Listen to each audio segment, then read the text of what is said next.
Good morning, everybody. Welcome to our webinar organized by Reveres Academy, Cambodia Chamber of Commerce, and curated by Be Interactive.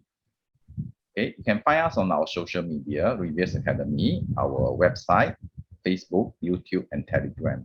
So anybody who are interested in our previous webinar or upcoming webinar, you can go to our YouTube, our Telegram, join our Telegram for the latest news.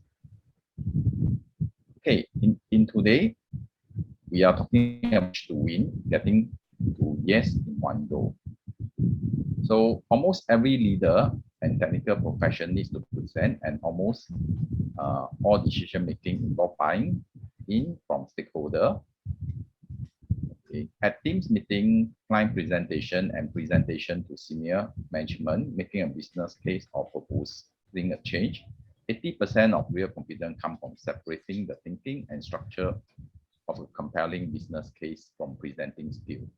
So a thinking process that allows you to communicate insight, patterns, or point of view based on the data available, analyze the problem or opportunity you see, and prioritize and focus your justification and rationale to create a compelling story which immediately engage the stakeholder. So without further ado, Ms. Sharmini will give you the skills of doing that. Yeah, jump over to you.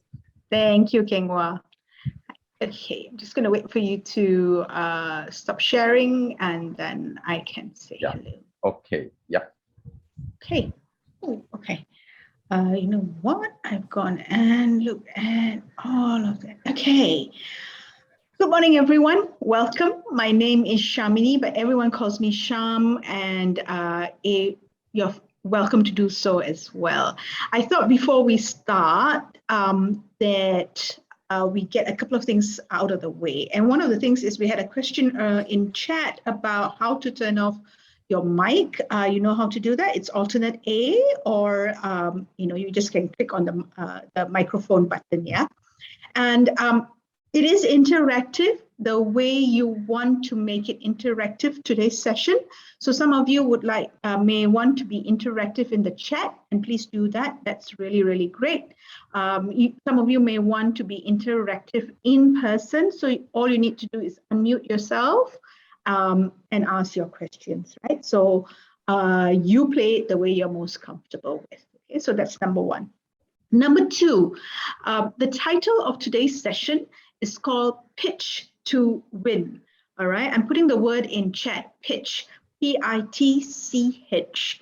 Now, pitch is if you think of this word in English, it usually has got to do with a ball game, baseball. It came from the term baseball, right? Where you're pitching the ball, you're throwing the ball, right? So if you take that as an idea, here you are throwing an idea, and the concept is, if I throw something, I want someone to catch it. I want someone to receive it, right?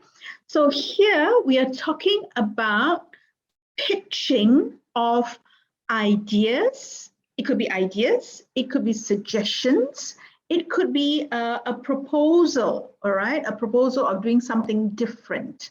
And we are pitching or throwing these ideas, suggestions, or proposals in a business context, right? And this can happen either in a conversation, right? So what's a conversation? A conversation could happen when you are one-on-one with your decision maker, or the conversation could happen in a meeting scenario, right?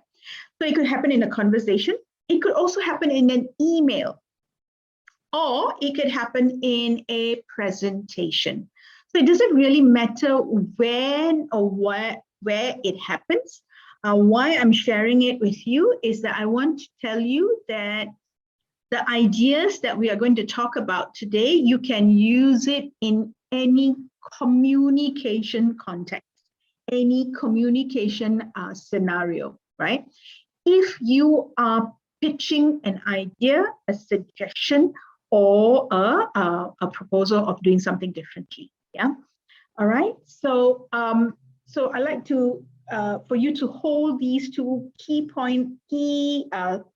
key thoughts in your head as we go through the tips that we will be talking about.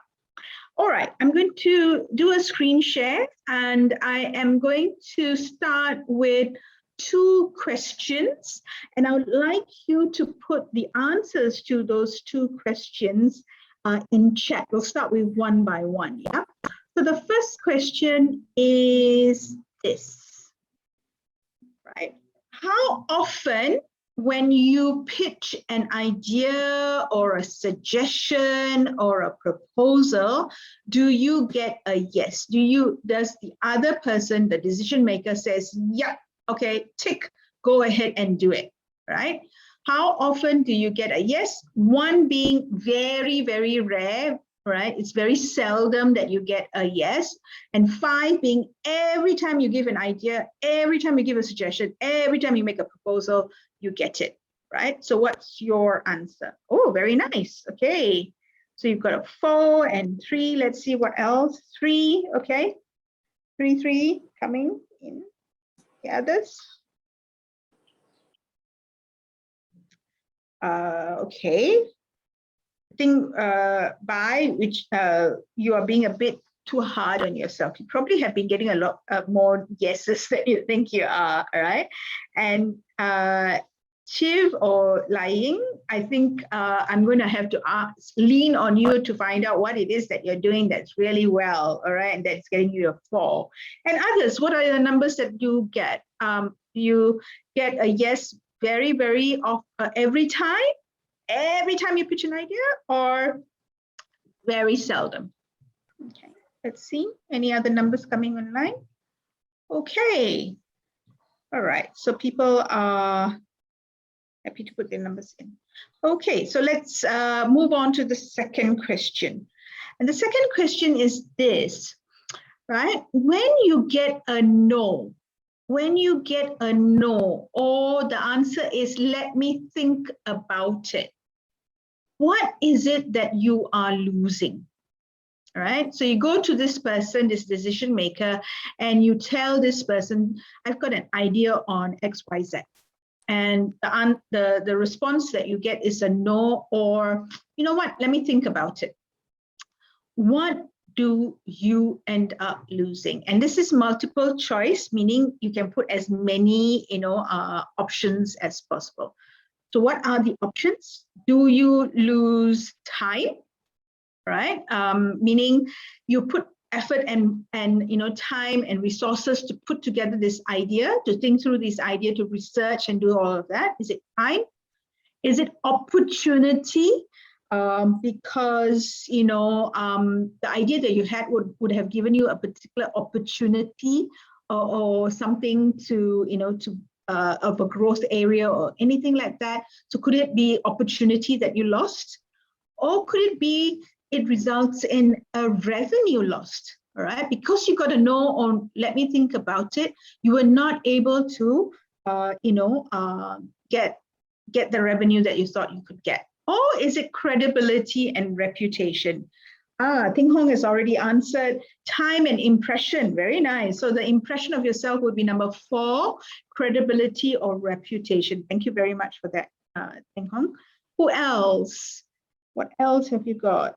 Time stays Sophie, right? All of the above stays Kenghua. Yeah, Kenghua, you kiasu lah. You've got credibility, you've got 1 to 4 as well, which it really did well. I was kidding with Kenghua. It really depends on the situation, right? So 4, yeah, Ekta, that's the most painful one for you, yeah. And Shrimin says time.